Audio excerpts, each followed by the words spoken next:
Good evening, everyone.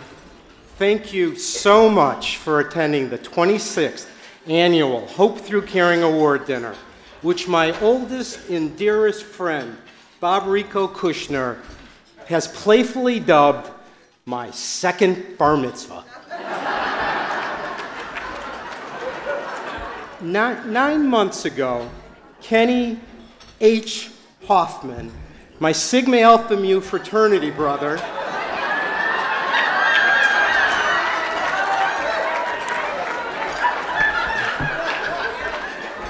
and fellow Les Turner ALS Foundation board member, floated the idea of me being this year's award dinner honoree.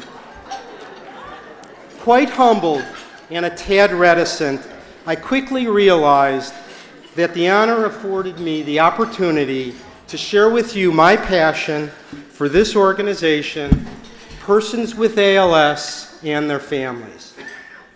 Many of you here tonight are new to ALS, Lou Gehrig, and Les Turner.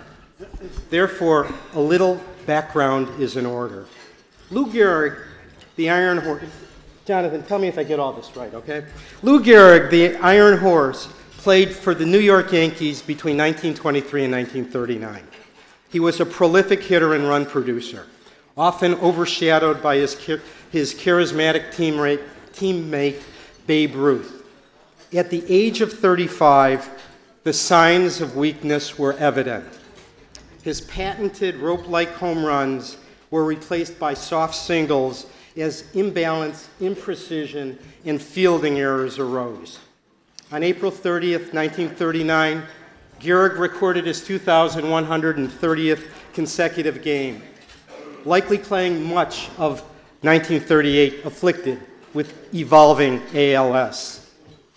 6 weeks later, Gehrig was seen at the Mayo Clinic.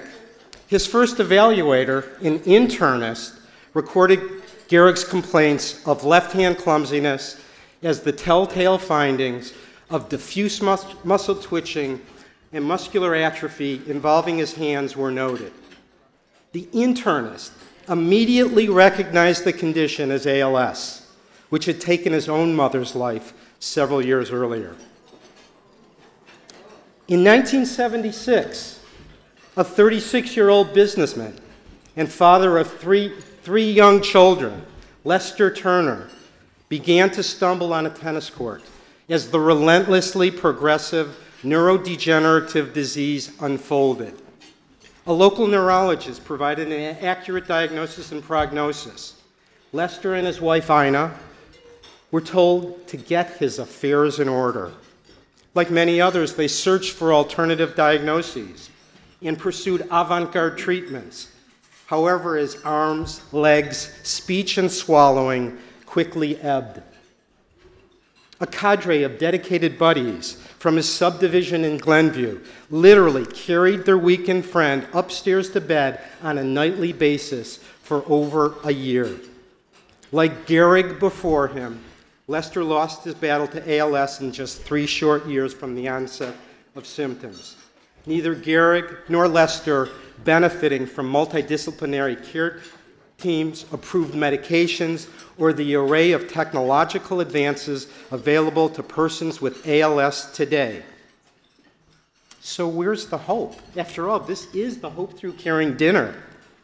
It arose from the vision and the passion of Lester's closest friends and family who vowed to make a difference, creating the Les Turner ALS Foundation.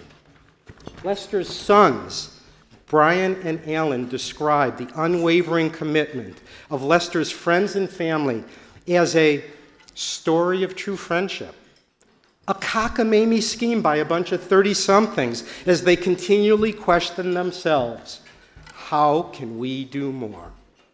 So, a partnership was struck between the fledgling foundation with the Department of Neurology at Northwestern University under the leadership of Dr. Donald Harder. Dr. Burke Jubelt manned the helm of the nation's first laboratory dedicated exclusively to ALS research. The foundation's early mission to raise funds to support ALS research was extended to clinical ALS care as the Lois and Solia ALS Center was established. Initial staff members included Dr. Burke Jubelt, our investigator clinician, Sherry Diamond, our first ALS coordinator, and me as clinical director. 27 years later, the center has grown to a dominant national and international position in ALS care. Dr. Tipu Siddique has been convinced that molecular genetics will identify the cause and ultimate cure of ALS. In 1993, Dr. Siddique and collaborators identified SOD1 mutations as the first genetic cause of ALS, leading to the first animal model of this disorder. Since then, an exponential increase in ALS genetic associations have been realized. In 2011, the Siddique lab identified mutations in the ubiquitolin-2 gene, leading to a unified mechanism of disease in all sporadic and familial forms of ALS. A second Les Turner-supported laboratory, directed by Dr. Hande Ozdendler, focuses on the neurobiology of the upper motor neuron. Dr. Ozdendler has pioneered upper motor neuron labeling and isolation techniques which have aided the assessment of diseased motor neurons. The current critical mass of Northwestern University's neuromuscular clinical and research programs, clad in their proud purple and white, truly embody hope and warrant the moniker, the Dream Team. Several months ago, the 23rd International ALS Motor Neuron Disease Symposium was held in Chicago, bringing together 1,000 enthusiastic and talented delegates with the common goal to understand and eradicate this dreaded disease. Worldwide interest in neurodegenerative diseases is on a steady uptick, as over 2,000 ALS, motor neuron disease-related manuscripts are currently published yearly. Laboratory models utilizing fruit flies, roundworms, zebrafish, and rodents facilitate our understanding of the basic mechanisms of disease.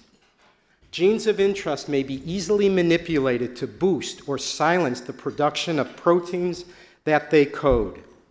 High-throughput drug screening within such models will hopefully allow realization of an effective therapeutic intervention. Until then, an ever-growing armamentarium of medications, communication aids, assistive devices, nutritional, and respiratory interventions will continue to be skillfully utilized. In tonight's video, you met Dick and Chris Jacobson. Like all ALS patients, Dick represents but a cog in a wheel, as his illness also affects his 4 children, son-in-law, 2 older brothers, their wives, octogenarian mother, and nonagenarian father. The disease impact is not limited to his family, but permeates his beloved Western Springs Fire Department and the community at large. Dick Jacobson, our person with ALS, volunteer firefighter 1786, and his family have benefited from support and care programs funded by the Les Turner ALS Foundation, as well as by community and national resources. As if paying it forward, the Jacobsons have participated in ALS-related research, advocacy, and educational activities, and shared their story with us tonight. Dick Jacobson, firefighter 1786, and his family deserve our support. Persons with ALS and their families deserve our support. I would like to close with one final historical note and personal statement of appreciation. In 1984, Monty Briner, an old friend of the foundation, was diagnosed with ALS. Daughter Liz, 3 months old at the time of her father's diagnosis, states that she never knew her father's voice. As one would hope, from darkness may come light. I would like to personally thank Monty's daughter, Liz Melvin, the Foundation's Director of Special Events, for her support, dedication, and attention to detail, which has truly ensured the success of this special evening. Hope is inherent to the human condition and fostered by our ability to endure, survive, and enact change. I do believe that resourcefulness, generosity, compassion, and intelligence will enable us to find the cause and ultimate cure of ALS. Thank you.